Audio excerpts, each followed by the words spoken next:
Assalamu alaikum. Today I'm going to look at the importance of our health, but in particular the importance of our seeing. It states in the Quran continuously that God gave us heart, hearing, and sight, and that we should be grateful for it. And with regards to that, I'm going to have a look from a scientific view, just how important our eyes or our seeing is. I've put up an image on the screen of the makeup of the eye, and you can see what a beautiful design it is. At the front of our eye, we have the iris. Think of this as the camera shutter. It determines how much light gets into our eye. Next, we have the pupil, which basically is a circular hole through which the light goes into our eye.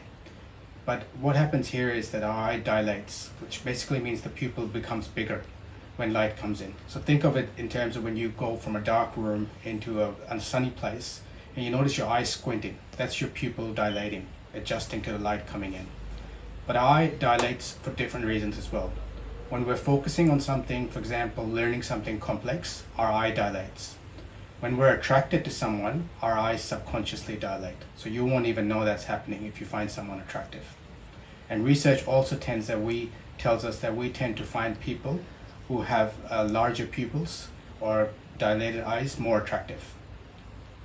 Next, we have the iris. That's where the color of our eyes is. So you see blue, green, brown. That's what you see. Then you have the lens, which is a transparent disc, which basically brings any object that you see into focus.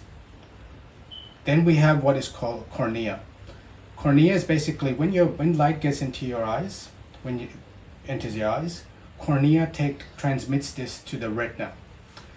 And the retina is an amazing structure within our eyes. It's located at the back of our eyes, and think of retina like a PowerPoint projector. All the light that gets into your eye goes into this projector, which is the retina at the back, and the image comes in backwards. But when the image comes in backwards to the retina then transfers this image to the brain through the optic nerve, and then the brain is able to fix the image, turn it upside down, make sense of it. Alhamdulillah, it's a beautiful structure that we have of our eye. But we also have in our eye liquids, which we don't think about. So think of a time when your eyes are teary for no reason. That's called the aqueous humor. It's the liquid which cleans your eyes. So you don't even know about it. It's happening subconsciously.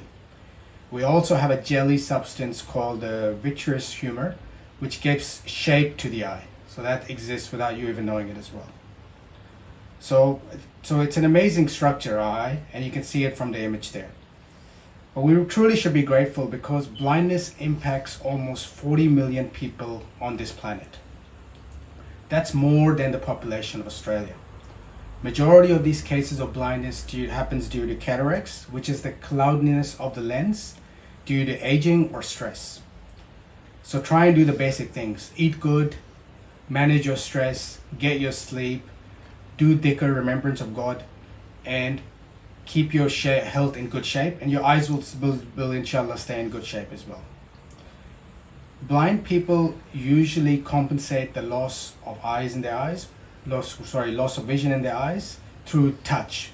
And research shows that those that are blind, their touch is heightened to a person 23 younger than their age. So that's how much heightened their sense of touch is.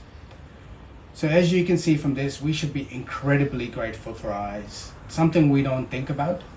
But I come back to the surah in the Quran, in Surah 16 verse 78, where God says He created us in the wombs of our mothers when we knew nothing. And He gave us hearing, heart, and sight in order that we may give thanks. It's something we don't think about that we should be so grateful for. So practice gratitude. It will help your heart and it will help your mental health. Thank you for your time. Assalamu alaikum.